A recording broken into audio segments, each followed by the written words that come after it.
Ja, een heel goede middag dames en heren. Voor de laatste Xavier ontmoet voor de zomerstop ben ik bij horecaondernemer Danny Keppels. Danny, we staan hier bij de Grote Heggentoren gezellig in het zonnetje. Maar ja, het zonnetje heeft het afgelopen jaar niet altijd geschenen. Moeten we toch wel eerlijk bekennen. Hè? Dat klopt inderdaad. Ik denk dat we een behoorlijke periode achter ons hebben. De tijd waar we nu in zitten, de versoepelingen en de maatregelen, nou, dat geeft ons wel weer de ruimte om weer mooi op te starten. Dat zien we ook met heel veel positiviteit tegemoet. Dus we zijn dus eigenlijk klaar aan het stomen voor de grote drukte wat we gaan verwachten vanuit onze tak van sport in het najaar. Ja. Want god, wat heb je niet allemaal gedaan het afgelopen jaar, Danny? Ik weet nog dat ik hier stond, een dik jaar geleden, echt in het begin. Volgens mij was corona net de lockdown 1 week oud. En toen meteen op de voedselbanken gestort, bijvoorbeeld. Ja, klopt. We hebben de stichting Noodfood hebben we opgericht op een week tijd. Ja, in ieder geval, ik denk dat iedereen eerst even bezig was van, wat gebeurt er nu?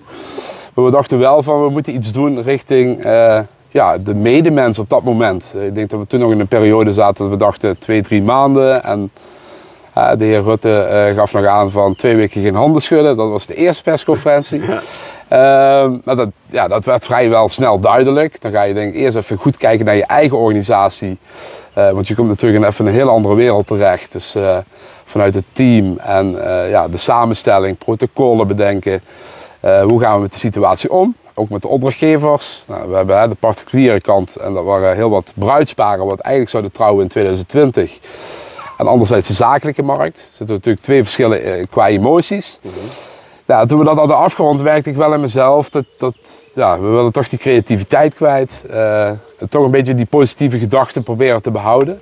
En ik denk dat we dat altijd hebben gedaan met heel wat partners in onze eigen wereld, zeg maar, richting die eventbranche. Dat geeft wel de inspiratie en ook de energie, moet ik zeggen, met de ondernemers waar we het samen mee hebben opgepakt om dat weer terug te voeren. Toch een stukje positiviteit in die toch wel negatieve dagen. Ja, en ik denk dat het ook positiviteit was, maar ook gewoon als iemand een baaldag had, want die hadden er ook genoeg tussen zitten. Of dat je weer eens een keer weer een negatief iets kreeg te horen. Tot de schouders omarmen en samen door die periode heen. Dan kom je natuurlijk tot een blijk van, uiteindelijk ga je toch weer kijken, ook een stukje naar je eigen onderneming uiteraard. Ja, dus hebben we inderdaad vanuit heel veel creativiteit vanuit het team. En dan ga je kijken. Nou, ik denk dat we 70 dingen hebben ontwikkeld. Noemen ze niet de belangrijkste, maar noem er eens een paar op. Ik denk een aantal, zoals we hebben in samenwerking met Klevers zijn we uiteindelijk hier een Torren naar een groot terras gegaan met 200 zitplaatsen. En we hebben een pop-up ijssalon gemaakt, 3 maanden lang. We hebben de Bloem Summer Bar met onze partners gedaan voor de Music Dome en Quadakkers Catering. Dat heeft dan ook weer 3,5 maand samengezeten. We zijn hier Winterhoeven gaan bouwen. Dat heeft uiteindelijk niet plaatsgevonden, omdat toen gingen we eigenlijk naar de tweede lockdown. We zijn een hele mooie versmarkt zijn we gaan creëren in de kerk in Maastricht bij de Rebellen. In samenwerking met de Bananenboxer. We hebben diners, singing dinners, eigenlijk van alles wat. We hebben eigenlijk altijd gekeken naar die persconferentie, de maatregelen en wat kon er op dat moment. Kon er wel. Ja, wat kon er wel inderdaad. Ja. En van daaruit zijn we eigenlijk gaan kijken naar de creativiteit van, wat hebben we?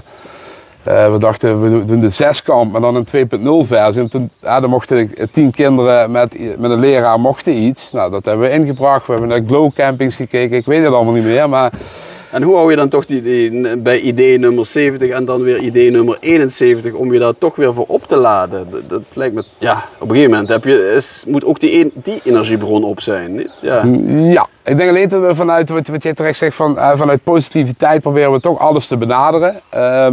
En ik denk dat we in een hele andere periode kwamen. Ik denk dat we, als we kijken naar de eerste lockdown, vond ik dat er heel veel saamhorigheid was onder elkaar. Vond ik in de tweede lockdown, vond ik dat... Al wat minder.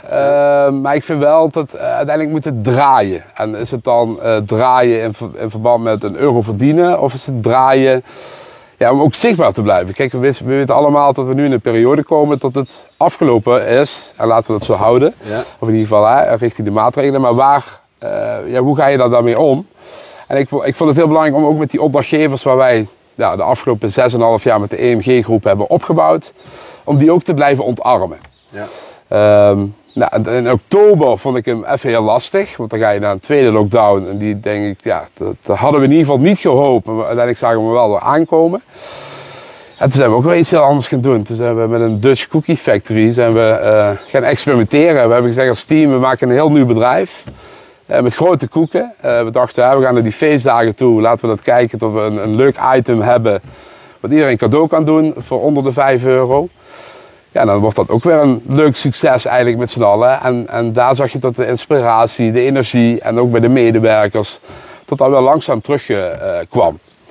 Financieel moet het natuurlijk ook wel enigszins rendabel en positief. Als ik naar mezelf kijk als ondernemer, als ik soms denk, dit was een hele moeilijke financiële maand, dat heeft toch ook een beetje betrekking op je creativiteit. Of speelt dat bij jou geen rol? Ik denk dat ik zou liegen als de zorgen niet groot waren in die tijd. In de zin van, ik denk dat wij heel hard hebben gebouwd in de eerste jaren en dat we daar heel zorgvuldig zijn mee omgegaan. Van thuis uit meegekregen, de euro wat je hebt, die moet je niet eerst uitgeven, maar je moet hem eerst ontvangen. We hebben natuurlijk, we zijn snel gegroeid in die eerste jaren, maar we hadden het geluk dat in 2009 dat we een heel goed, mooi jaar hadden. Waardoor we ook een buffer zijn gaan bouwen. Nou, die is natuurlijk wel goed geslonken. En ik denk ook dat, kijk, vanuit de media worden natuurlijk allemaal berichtgevingen gebracht. Ik zie dat als ik kijk naar mijn privékring, met ondernemers onder elkaar, dan weet je eigenlijk wel hoe de wedstrijd is. Ja. Maar als ik af en toe met vrienden wat een hele leuke job hebben of zo spreek, dan hebben die volgens mij wel de gedachte, de TVL, de NOW, waar maken jullie druk over? Ja, maar dat is in de praktijk helaas anders. Ja.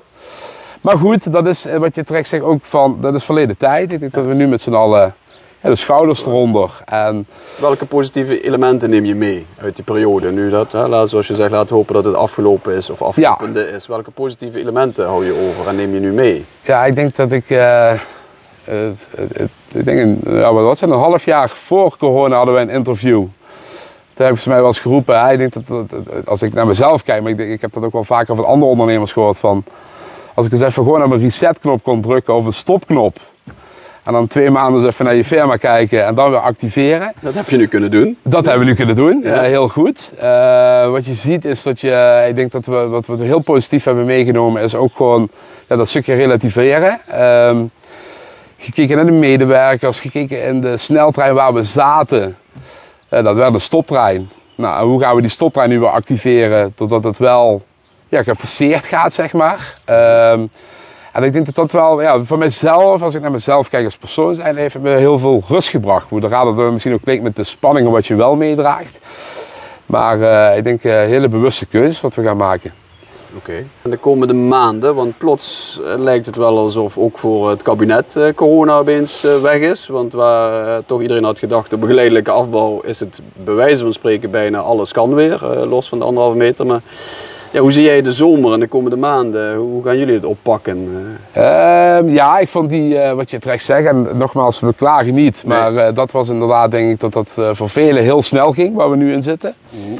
Maar goed, daar moet je dan ook dagdagelijks op reageren. Ik denk dat in de tak waar wij zitten, dat is toch vanuit de evenementenlocaties gezien, dan zie je dat daar, ik denk september begint daar een hele goede ontwikkeling. Ik denk dat we nu nog een klein gedeelte mee profiteren tot alles opengesteld wordt en tot er een aantal bedrijven nog dingen willen inhalen. En ik ga ervan uit dat we september, oktober, november, december, dat we tijdens het kerstdiner denken van wat hebben we nu voor een periode meegemaakt. En dat in een heel positieve zin van het woord. Ik denk dat iedereen zich heel druk maakt over personeel. In ieder geval de flexibele krachten. Dat hoor ik ook wel veel al uit de markt. Ja.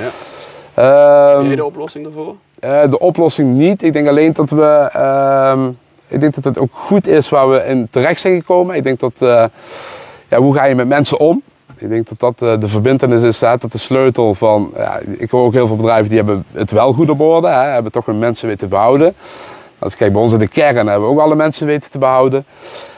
De flexibele pool, dat zijn natuurlijk ook mensen die of nu afgestudeerd zijn of dingen. Maar goed, daar zijn we flink aan het ontwikkelen. Dus we gaan ook denk ik meer naar de kern weer, wat dat dan betreft. Dus zorgen, nee, dat wil ik nu niet zo zeggen. Ik denk dat je als ondernemer moet je heel goed gaan kijken naar concepten. Hoe ga je die brengen?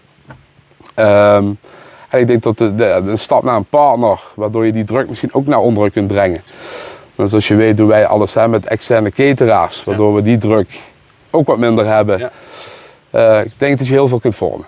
Okay. Ik denk dat Q3 voor ons nog niet realistisch te noemen is. Maar ik denk het inhalen bij Q4 dat als ik kijk wat er nu binnenkomt en wat we in de boeken hebben staan. En wat er eigenlijk dagelijks weer aangevuld in wordt. Mensen willen weer, bedrijven willen weer. Bedrijven willen weer, ja absoluut. Ja. Dat vind ik ook echt mooi om te zien. Is hoe mensen eigenlijk weer genieten. Dat ze gewoon met hun collega's of weer onder elkaar kunnen genieten even. En dat maakt jouw beroep toch wel een van de mooiste beroepen eigenlijk die er is. Om mensen blij te maken en samen te brengen. Ja, dat klopt. Ik denk dat we dat eigenlijk dagelijks doen. Oké, nou laten we hopen dat ik dan rond eind december terugkom en dat we het glas kunnen heffen op een mooie afsluiting van een heel turbulente 2 jaar.